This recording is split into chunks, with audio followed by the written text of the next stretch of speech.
Well, welcome you all in today's class.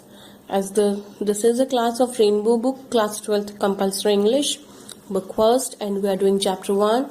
The chapter has been taught in various episodes. I hope you might have seen those videos. वो videos आप लोगों ने देखे होंगे. Today I am here with the complete summary of this chapter in Hindi.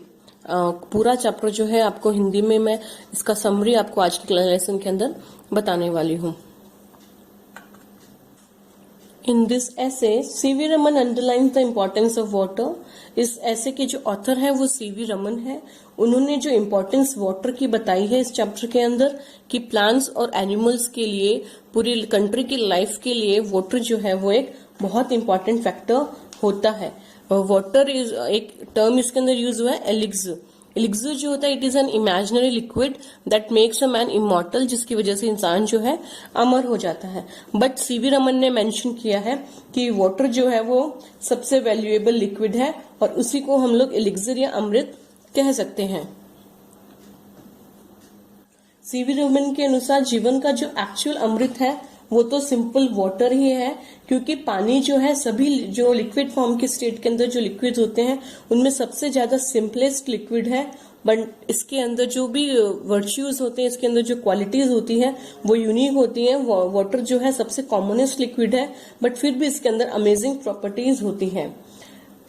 Water ही है जो life on earth possible कर पाता है और धरती के ऊपर जो भी जीवन है उसको बैलेंस कर पाता है. एवरी जो प्लांट और एनिमल है सबके अंदर एक रेशियो प्रोपोर्शन के अंदर वाटर उनकी बॉडी में होता है, ये बताया गया है. साथ में उन्होंने ये भी बताया है कि जियोलॉजिस्ट जो है उन्होंने रिसर्च की और ये पाया कि जो नाइल रिवर है उसका फॉर्मेशन उसकी ही मदद की वजह से इजिप्ट जैसी जो कंट्री है उसका फॉर्मेशन हुआ है. जियोलॉजिस्ट जो होते हैं जो अर्थ के क्रस्ट की स्टडी करते हैं वो लोग हमें ये बताते हैं कि जो नाइल वैली है उसकी जो पूरी मिट्टी आई है वो नाइल रिवर की वजह से ही आई है.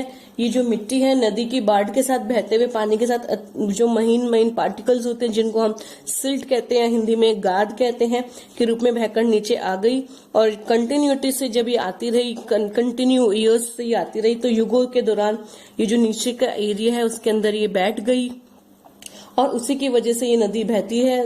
नदी के बहाव और मिट्टी के कारण ही एक्चुअली इजिप्ट की जो है वो फॉर्मेशन हुआ है. Egypt was made by the life giving water of the river Nile. ये इस पैराग्राफ में बताया गया है.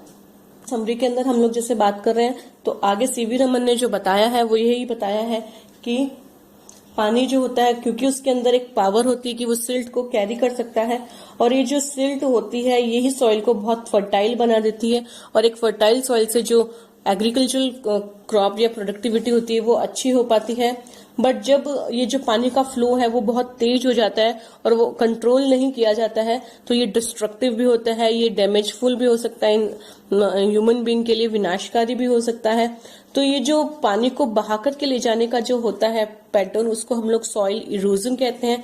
The washing away of soil with the flowing water is called soil erosion, जिसकी वजह से अगर सॉइल इरोजन हो जाता है तो एग्रीकल्चर जो होता है वो कम्प्लीटली इम्पॉसिबल हो जाता है.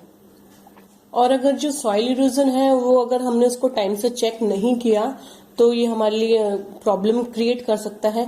इसके लिए सीवी रमन ने कहा है कि क्या क्या कॉजेज हो सकते हैं सॉइल इरोजन के, वो इन्होंने डिस्कशन किए और हमें बताया है कि स्लोप ऑफ द लैंड जो होता है, जमीन की जो ढलान होती है उसकी वजह से सॉइल इरोजन हो जाता है. जो पेड़ पौधे जो होते हैं उनकी जो एक artificial protective coat of vegetation होता है, जो नेचुरल जो होता है वो फ्लो पानी के साथ में नेचुरली बह जाता है और जो पानी का फ्लो होता है उसको चेक नहीं करते हैं. उन सब रीजंस की वजह से सॉइल इरोजन हो जाता है. तो जब उन्होंने प्रॉब्लम्स बताई हैं तो उन्होंने इसके साथ में कुछ मेजर्स भी बताए हैं कि सॉइल इरोजन को किस तरीके से कंट्रोल किया जा सकता है. कि सॉइल इरोजन को कंट्रोल करने के लिए उन्होंने बताया है कि हम लोग टेरेस कल्टीवेशन कर सकते हैं, जो काउंटर कल्टीवेशन है वो फॉलो कर सकते हैं. डिस्ट्रक्टिव पावर ऑफ वाटर को हम लोग रोक सकते हैं. खूब से ज्यादा हम लोग पेड़ पौधे लगा करके एफोरेस्टेशन प्रैक्टिस को अगर आप अपना लेते हैं तो भी सॉइल इरोजन जो है वो रुक जाता है. Forest can help to check the free flow of water. Then what C V Raman इस चैप्टर के अंदर जो हमें बता रहे हैं है कि पानी जो होता है हर सबके लिए जो जीवन का एक बेस होता है वो पानी ही होता है। इसके बिना कोई भी एक्टिविटीज जो रिक्वायरमेंट होती है वो नहीं हो पाती है। इसलिए हमें पानी का कंजर्वेशन जो है वो हमें करना होगा, इसका अप्रोप्रिएट हम लोगों को यूटिलाइजेशन करना होगा सो दैट कि ह्यूमन का जो है वो वेलफेयर हो सके। इसके लिए वो बताते हैं कि पानी को जो भी एक्स्ट्रा वाटर होता है उसको जमीन के ऊपर से बहकर जो चला जाता है उसको हमें कंट्रोल करना चाहिए, कंजर्व करना चाहिए। और अगर नहीं दिया तो फिर हम लोगों को ही नुकसान होगा अगर पानी को कंट्रोल या कंजर्व नहीं किया तो। और विशेष रूप से इंडियन जो सिविलाइजेशन है, इंडियन जो कल्चर है वो बेसिकली एग्रीकल्चर के ऊपर डिपेंडेंट है। तो जो भारत अपना देश है उसके अंदर तो बहुत ज्यादा जरूरी हो जाता है, जिसके अंदर कृषि जो है, एग्रीकल्चर जो है वो बेसिकली मॉनसून रेन के ऊपर डिपेंडेंट होता है। तो जहां बारिश ना केवल अनकंट्रोल्ड होते, नियमित नहीं होती है, रेगुलरली नहीं होती है, अनप्लान्ड फॉर्म में होती है वो इरेगुलर और इनएडिक्वेट सप्लाई जो वाटर की है वो हम लोगों को चेक करनी पड़ेगी। तो सीवी रमन लास्ट में यही हमसे इस चैप्टर के अंदर कह रहे हैं कि पानी जो है एक बहुत साधारण सा लिक्विड है, बट इसकी जो कैरेक्टरिस्टिक्स है वो सरप्राइजिंग है। और ये जो धरती के ऊपर बेस है लाइफ का, पॉसिबिलिटी ऑफ लाइफ जो प्लेनेट अर्थ के ऊपर है वो वाटर की वजह से ही है। तो सीवी रमन पानी की कंजर्वेशन के लिए कुछ ट्रेडिशनल और कुछ मॉडर्न टेक्निक्स को इसके अंदर सजेस्ट करते हैं। और वो कहते हैं कि पानी की जो नेचर है, जो कैरेक्टरिस्टिक्स है, इसके संबंध में रिसर्च जो है अभी भी ओपन है। साइंटिस्ट जो है उनके लिए एक मैटर ऑफ इंटरेस्ट है जो आकर्षित करता है। ये एक बिग सेक्टर ऑफ रिसर्च और इन्वेस्टिगेशन है वाटर। तो वाटर को हम लोगों को कंजर्व और प्रिजर्व करना है। बेसिकली जो कंजर्व का जो मोस्ट इंपॉर्टेंट वर्क होता है वो यही है कि हम इसको एफोरेस्ट्रेशन करें, ज्यादा से ज्यादा new plant should be planted. और उससे क्या होगा कि वेल्थ को भी इंक्रीज हम लोग कर सकते हैं, जो नेशन की वेल्थ होगी। उसके अलावा सॉइल इरोजन भी हो सकता है अगर हम लोग प्लांट्स को ज्यादा से ज्यादा लगाते हैं। और रेनफॉल जो होती है उसके जो पानी का जो फ्लोइंग वेस्ट जो हो जाता है उसको भी हमें कंजर्व करना है। It will also provide cheap fuel to the nation. अगर पेड़ पौधे हम लगाते हैं तो देश को जो है सस्ता फ्यूल भी मिल जाता है। हाइड्रो इलेक्ट्रिसिटी के बारे में भी उन्होंने डिस्कशन किया है। इंटरनल वाटरवेज के बारे में जो प्लानिंग नहीं की जाती उसके बारे में भी उन्होंने डिस्कशन किया है।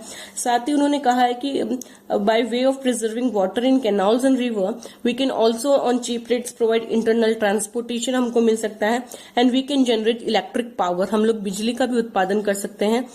सो water is the core liquid needed for the survival of human race and animals. This is all about the summary of this chapter. I hope आप लोगों को समझ में नहीं आई होगी।